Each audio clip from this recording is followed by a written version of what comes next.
Hi guys, welcome back to my channel. আমার চ্যানেলে আপনাদের অনেক অনেক ওয়েলকাম। আপনারা সবাই কেমন আছেন? আশা করি ভালো আছেন। আমি শম্পা, আমিও ভালো আছি। চলুন, চলে এসেছি আর একটা সুন্দর নতুন রেসিপি নিয়ে। এই যে টমেটো ধুয়েছি দেখেছেন, আর এই দেখুন এখানে আজ আমি কি করব বলুন তো, টমেটোর আচার। টক আচার দেখুন, আগে যে ভালো করে ধুয়েছি, নিয়ে এসে রাখা। এই যে দেখুন, গায়ে যেন একটু জল যেন একটুও না লেগে থাকে। এই যে জলগুলো সম্পূর্ণ যে ধুয়েছি, এগুলো শুকনো ন্যাকড়া দিয়ে আমি বেশ করে কিন্তু মুছে নেব। দেখুন টমেটোগুলো দেখে লোভ লাগছে না গাইজ? দেখুন টমেটোগুলো একটা একটা করে পুরো পুছে ফেলবো, আমি পুরো ফ্রেশ করে পুছে ফেলবো। এরকম গায়ে যেন একটু জল না থাকে। এই যে দেখুন, সাইজ দেখেই লোভ লাগছে।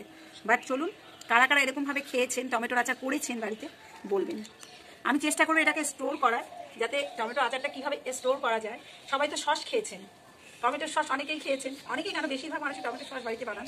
আর এটা আমি আমার মনের থেকে তৈরি করছি, জানি না কেমন হবে। আমি যদি ভালো হয় বলো, আপনারা করে খাবেন, আশা তো রাখি খুব ভালো হবে। এই যে মুছে নিচ্ছি, পুরো ফ্রেশ করে মুছে নেবো, যেন জল না থাকে, একদম খুব ভালো করে ধুয়ে নিয়েছি। আর যেহেতু আমি এটা আরও কটা টমেটো হলে ভালো হতো, আমার 2 কেজি টমেটো, হ্যাঁ, যেহেতু এটা কমে যায়। এবার চলুন, আপনাদের সাথে আমি শেয়ার করছি কেমন হচ্ছে, পুরোটাই আপনাদের সাথে আমি শেয়ার করবো। ভালো করে ধুয়ে নিয়েছি টমেটোগুলো, গায়ে কোনো জল যেন এক ফোঁটা জল না থাকে। বেশ টক ঝাল মিষ্টি এরকম হবে আচারটা।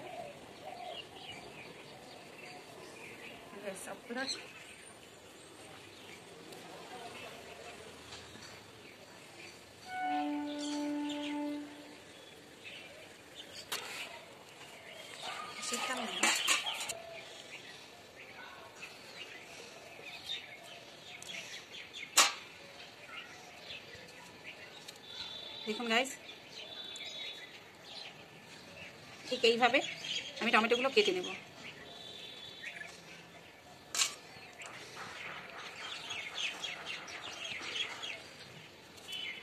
টমেটোগুলো কিন্তু একদম টকটকে লাল, সহজে কাটতে চায় না, ধার আছে, বাট এত সুন্দর টাইট টমেটো। দেখুন পুরো ফ্রেশ, একদম লাল। ব্যাস,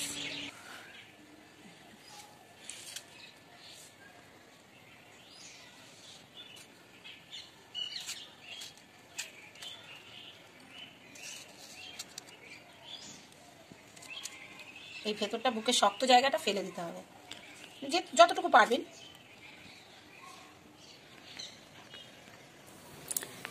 দেখুন এই যে এইখানে আমি ওদিকে কাটছি, আর উনি এদিকে আকামতালি করে গেছে, সেগুলো একটু দেখাচ্ছে, খেলা করে গেছে। পরীক্ষা নেই, বুঝতেই পাচ্ছেন, পড়াশোনা নেই এখন, কয়দিন ছুটি, প্রায় 1 সপ্তাহ হতে গেল ছুটি। তাই এইসব কখন যেন এসে এখানে, কিন্তু যখন ওর আর কিছু ভালো লাগছে না, তখন উঠে এইগুলো নিয়ে এসেছে, নিয়ে এসেও খেলতে চায় না, খালি বলে মাম্মা আমাকে তুমি 8-এর বই জোগাড় করে দাও, আমি 8-এ উঠবো, আমি পড়বো। বাট ঘরে বসে সত্যিই তাই বোর হয়ে যাচ্ছে। আর চলুন আপনাদের সাথে ঠিক টমেটোগুলো আমি কীভাবে কেটে নিচ্ছি, কী করছি দেখুন। এই যে আমার টমেটো কাটা পুরো কমপ্লিট। গাইস বলুন তো, আহা, এগুলো মাখা করে দিলেও মাটামাটি লাগে। দেখুন গাইস, এই যে এখানে একটুখানি মৌরি নিয়ে নিয়েছি, জিরে নিয়ে নিয়েছি, এগুলো মৌরি এবং 5 ফোড়ন। এখানে গোটা গরম মশলা নিয়েছি আপনার 4টে লং, 4টে এলাচ, 2টো দারচিনি, এখানে জিরে নিয়েছি এবং শুকনো লঙ্কা নিয়ে নিয়েছি 4টে, একটু ঝাল হবে। আর ওখানটায় ধনে আছে। আর এখানে 1 কেজি গুড় আছে, এখানে 2 কেজি টমেটো আছে। চলুন আমি সম্পূর্ণই আপনাদের সাথে শেয়ার করছি। এটা বেশ ঝাল টক মিষ্টি এরকম হবে। টমেটোর, পাকা টমেটোর আচার আপনারা কে কে খেয়েছেন অবশ্যই বলবেন। আর আমার রেসিপিটাও কেমন হয়েছে, আমার ভিডিওটা কেমন লাগলো সেটাও আপনারা শেয়ার করবেন। চলুন, আগে লঙ্কাগুলো একটু ভালো করে ভেজে নিতে হয় বলে আগেই দিয়েছি। এবার এলাচগুলো দিয়ে দিলাম। দারচিনিটা তো সহজেই ভাজা হতে চায় না। চলুন এগুলো ভালো করে খালি করে ভেজে নেব।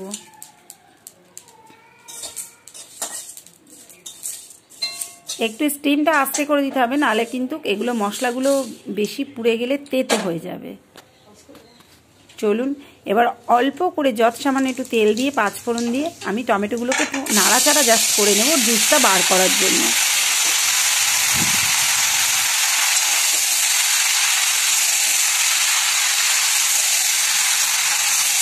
এইভাবে করলে গাইস এটা আপনারা স্টোর করতে পারেন। আর যে জলটা গুড়ের মধ্যে দিলে, যেটা একটু চাটনি করে সবাই, তাহলে সেই চাটনির মতো জলটা বেরোবে না। আর এটা আপনারা 1 মাস 1 বছর স্টোর করে রাখতে পারবেন। যতদিন খুশি আপনারা স্টোর করতে পারবেন, কারণ সেই জন্য এটা তেলের মধ্যে। আর আপনাদের কিন্তু পুরো ফুল স্টিম দেখুন আমি দিয়ে দিয়েছি। এটা কিন্তু ফুল স্টিম দিতে হবে যাতে যাতে এর যে রসটা আছে টমেটো জুসটা এটা যেন টেনে নেয়। চলুন গাইস, এবার আমি নামিয়ে নেবো এগুলো। নামাবার পর যে জুসটা থাকবে ওটা আমি লাস্টে দেবো। তাহলে কি হলো, আমার আর কি এই টমেটোগুলো একবার গলে কাই হয়ে গেল না। জুসটা আমি খাবো একদম। আমার মাই সুন্দর গন্ধটা বেরোচ্ছে। দেখুন গাইস, বেশিক্ষণ কিন্তু নাড়া যাবে না, বেশি নাড়লে কিন্তু তাহলে একেবারে গলে যাবে। আপনারা বুঝতে পারছেন। ওই দেখুন কতটা জুস বেরিয়েছে দেখুন। হ্যাঁ, এটা তো আপনারা জানেনই, দিলেই এটা যদি আমি গুঁড়ে দিতাম তাহলে পরে কিন্তু আমার এটা একেবারেই গলে যেত টমেটোগুলো। সবসময় বলে দিচ্ছি, টমেটো কিন্তু একেবারে লেটকে যাওয়া টমেটো দেওয়া চলবে না আচারের জন্য। বেশ শক্ত লাল টুকটুকে টমেটো, সেগুলো কিন্তু খুব সুন্দর লাগবে। জুসটা ফুটন্ত গরম। জল দিয়ে দিচ্ছি আমরা। চলুন গাইস, হাফ কাপ জল দিয়ে দিলাম। হাফ কাপেরও কম দিয়েছি, আপনারা কিন্তু বুঝে শুনে জলটা দেবেন। আপনারা বুঝে শুনে জলটা দেবেন। দেখুন গাইস, একদম ফ্রেশ গুড়টা, একদম ফ্রেশ।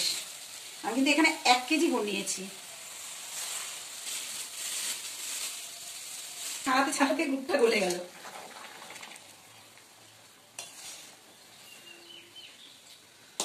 একদম 1-150 গ্রাম মতো গুড় আমি সরিয়ে রাখলাম, কারণ আমার সোনা একটু গুড় খাবে ওই জন্য। এখন একটা জল নামছে।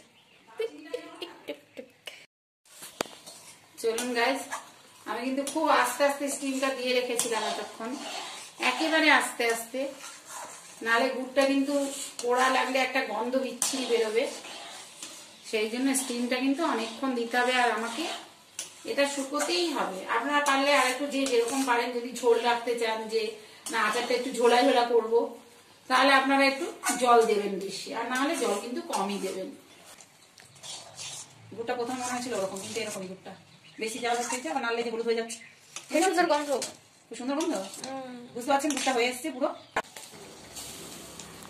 চলুন, এবার আমি কিন্তু টমেটোগুলো দিয়েছি, আমার সম্পূর্ণই রেডি।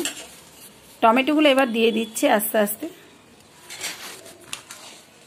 ভীষণ ভালো লাগে এগুলো দেওয়ার পর, কিন্তু বেশি ফোটানো যাবে না। আমার এটা একটুখানি আর যেহেতু আপনি এটাকে ভালো করে ভেজে নিচ্ছেন, একটু শক্ত কিন্তু টমেটো অবশ্যই থাকতে হবে।